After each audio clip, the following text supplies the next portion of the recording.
Hey guys, my name is Gabby, welcome back to my channel, and today I'm going to be filming my February wrap-up. In the month of February, I read a total of 9 books, which amounted to 3,027 pages. For the amount of genres I read, it's kind of a mixed bag. I read 1 horror novel, 1 mystery novel, 1 contemporary novel, 1 male-male romance, that was a reread, 1 new adult romance, 1 young adult fantasy, and 3 sci-fis. 3 sci-fis? Who even am I? What have you done with the real Gabby? Number of ratings goes 1 5-star read, and that was a reread, 2 4-star reads, 3 3-star reads, and 3 2-star reads. It was kind of on the lower side now that I think about it. And male versus female authors, I read 4 male authors and 5 female authors. I think the most male authors I've read in a month in a long time. Let's just jump right into what I read this month. So the first book I picked up in the month of February was Bird Box by Josh Malerman, and this was a buddy read I did with my BFF Dylan, and it was super fun. This is a horror novel, and kind of hard to explain what this book is about, but basically it's about these people who are living in this apocalyptic world where they can't go outside and see, or else whatever they see is going to try to kill them. So basically in this world they wear blindfolds whenever they go outside because they fear that whatever they see is going to try to kill them. The creepiest part about this book is that you don't know what it is they've seen, whether it's a human or an animal or a monster. Like, you just don't know what's causing the apocalypse, and I think that that's like the creepiest part of this whole thing. This book is written so well. It's so creepy and suspenseful, and like when the characters are blindfolded, the readers also feel blindfolded because you're just like depending on the sounds the characters are hearing, and it's just like so creepy, and it's done so well. The only reason why I knocked off a star for my overall rating from this book is because the ending was a little bit like disappointing, but I just wanted a little bit more from the ending. I feel like it just kind of like cut off and just ended, and I wanted it to be a little bit more, and because this book is so short, like they could have had a little bit of a longer ending, I feel like. But other than that, this book was flawless. It was so great. It was so much fun to read this. I gave this one 4 out of 5 stars. It was lit. The second book I read this month was Sourdough by Sloan. This was an audiobook I checked out from the library. It follows this girl who lives in Michigan, and then she gets a job transfer to San Francisco. In San Francisco, she starts working for this robotics company. She starts ordering food from this like hole-in-the-wall little place that's run by these 2 brothers, and she becomes obsessed with the sourdough bread that they serve. The 2 brothers come to her and tell her that they're being deported out of the country, and she's like their highest paying customer, and so they decide to leave their sourdough machine with her. Then she starts making sourdough like every single day, and then there's like magical realism in this book because the sourdough machine is like alive, like she can hear it like breathing and like humming, and this book was very strange, and it felt like it didn't really have a point. She just never really faced any like real challenges as a character. It was just a very strange book, and I didn't really know what the point of it was, and yeah, it just wasn't my thing. I gave this one 2 stars. It was like very odd. Third book I read this month was 2 Girls Down by Louisa, January book of the month pick. This is an adult mystery thriller. I didn't really realize how much I don't like reading detective-based thrillers until I read this one. The story like starts off promising enough. It starts off with this mom who's in a parking lot with her 2 daughters, and then the mom goes into the mall, and when she comes back, her 2 daughters are missing. From that point on, it follows this girl named Alexa Vega, who's a bounty hunter, and an ex-cop named Max, and they're together going to try to find out what exactly happened to the girls. Kind of boring. I mean, it's like, if you like stories about the detectives like trying to find clues and whatever about when the girls went missing and just questioning people over and over and over again, then maybe this will be for you. But for me, it was just kind of like a really boring story. I didn't feel like the writing was like super good either. It kind of felt like cliche and awkward at times. Like the police talk definitely felt really cliche after a while, and it just follows these like somewhat emotionless human beings as they're trying to discover what actually happened. And it's like the idea of 2 little girls going missing should be like a really emotional topic, but these 2 main characters that we follow, because they're in the police force and the detectives and whatever, they're just very like emotionless about it because this is just their job. Like, they do it all the time. So it's just like, I don't know. I gave 2 stars to 2 Girls Down. So the next book I picked up was actually a reread of Him by Sarina, Bowen, and Elle Kennedy. This is a male-male hockey romance, and it's literally one of my favorite books of all time, and it did not disappoint this second time around. I gave it 5 stars again, and it's been a couple years since I first read this book. Loved it even more the second time around. It follows these hockey players, Jamie and Wes, went to this hockey camp when they were younger, and Wes had always had a crush on Jamie, but like he never knew if it was like reciprocated. Now they're in college and their teams are going against each other in another match, and so they meet again for the first time in a couple years. It's just the cutest. I love this book so much. Jamie and Wes have like so much chemistry, and they're just like my biggest OTP of all time. I love them. I love them. And it just put me in such a good mood when I was reading this. The next book I read was Ready Player One by Ernest Cline. I finally read this. What is up?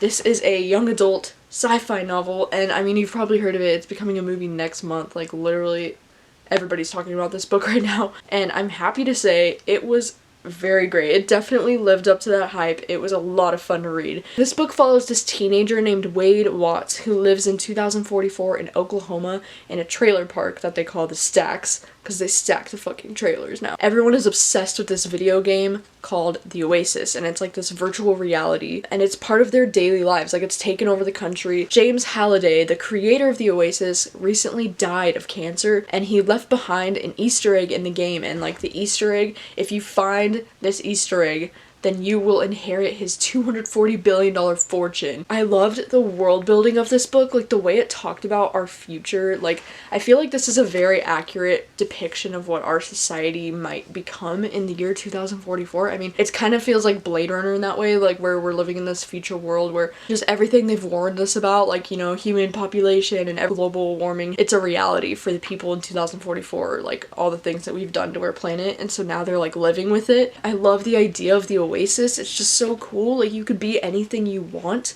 to be. I loved all the 80s references because like James Halliday, the creator, was born in the 80s, and so he has all these like 80s references within the Oasis. I loved the friendships that formed between these characters as they're trying to find the Easter egg. I just thought it was really sweet, and I loved between Wade and his friend Ack in the game, and between Wade and Artemis. I just thought that they all had such a pure and beautiful friendship, and I really enjoyed reading it. Another thing I loved about this book is that the villain definitely feels like they had a purpose in this story, you know, because I hate when sometimes books feel like they just throw in a villain just to have a villain, you know, but this villain, I could definitely feel like they had a purpose. The only negative thing that I do have to say about this book is that sometimes there is a lot of like info dumping about the world that they live in now, which I kind of understand, but even still at times it was like a little bit like lengthy to read through some of the info dumping, and sometimes the romance in this book does feel a little bit like cheesy young adult romance to me, and the ending did feel a little bit abrupt. Like, I wanted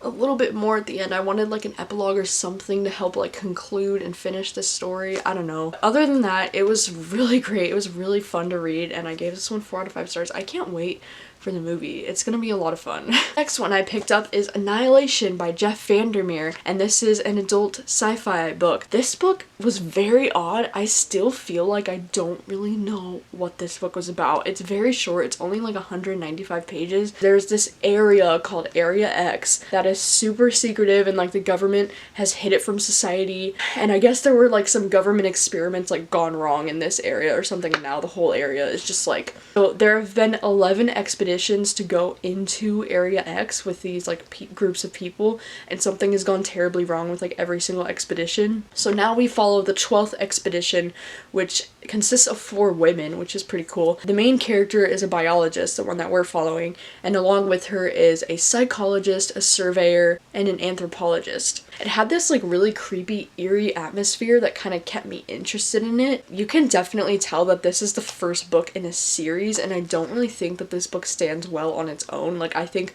they probably could have combined this book with the second book just to make a longer book that made more sense. And the writing is very dense, and it barely has any dialogue. You basically spend the entire book in the main character's head, which is like very intense because she's a biologist, you know, so you spend a lot of time listening to her narration about like the ecosystems and the like, you know, all these like biology related things that's kind of hard to pay attention to sometimes. But the suspense of trying to figure out what exactly Area X is what kept me reading this book. But like literally the ending was so strange and confusing that I still feel like I don't really know what this book is. And so like I feel like it will be a better movie adaptation than it is a book, because the book is just very odd and confusing, but I feel like this idea could adapt really well into a movie, so I am really excited to see the movie. But yeah, I gave this one 3 out of 5 stars. It was okay, it was weird. The next book I read this month was Keep Her Safe by K.A. Tucker. This is a new adult romance suspense mystery, and unfortunately I only got about 50% of the way through this book before I had to DNF it, because I just don't have time to read books that I'm really not enjoying, and this one I was really not enjoying. Even though this one is a romantic suspense,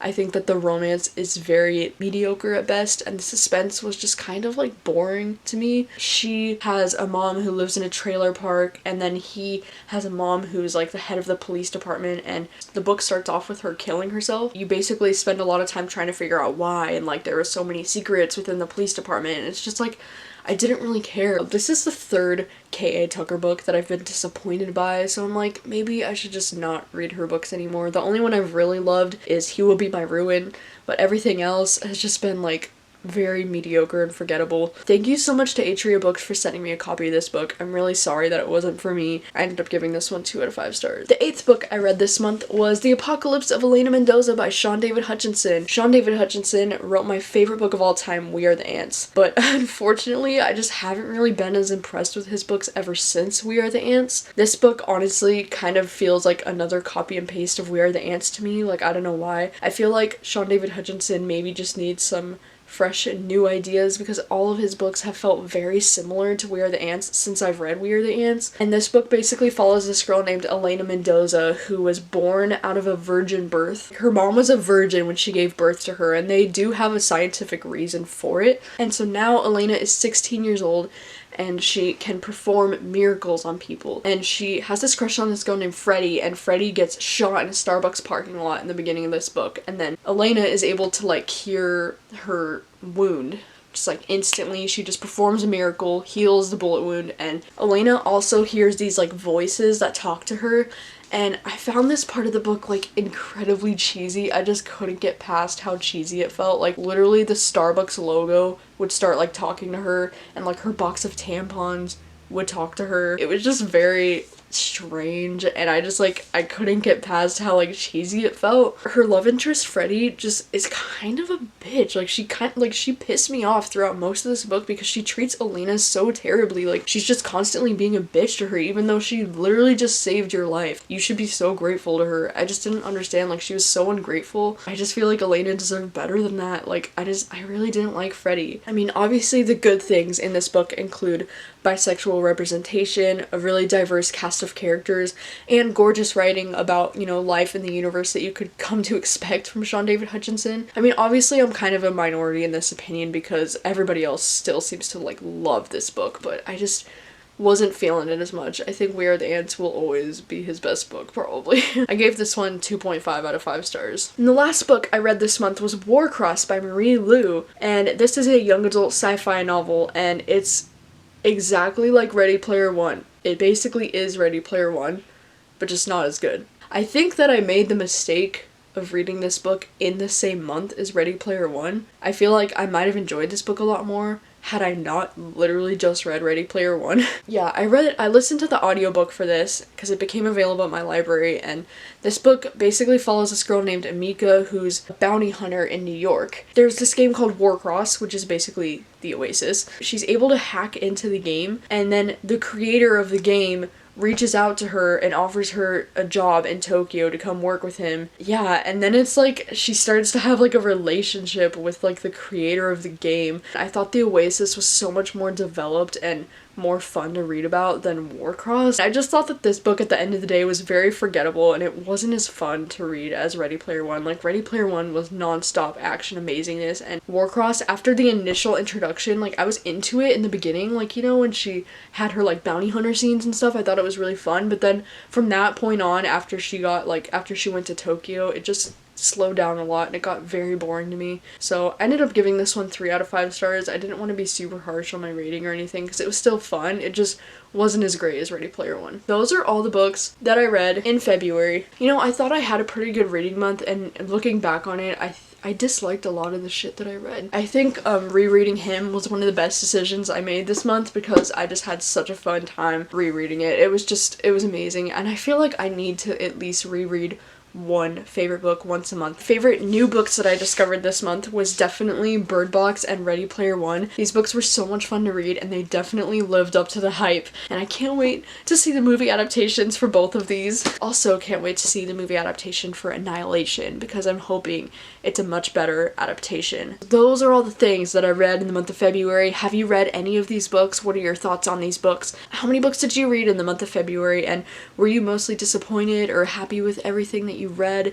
I also wanted to mention that I am almost done with The Heart's Invisible Furies. I'm like 300 something pages into this and it's like almost 600 pages, so I didn't quite finish it in time, but oh my god, I am like loving the hell out of this book. I'm taking my time with it, kind of, you know. It's so good and it's looking to be a 5-star read for me. This book is everything. I'm loving it, so you'll definitely be hearing about this in my March wrap up. Thank you so much for watching as always, guys, and I will see you all next time with a new video. Started with a little bit, now I don't know how to quit.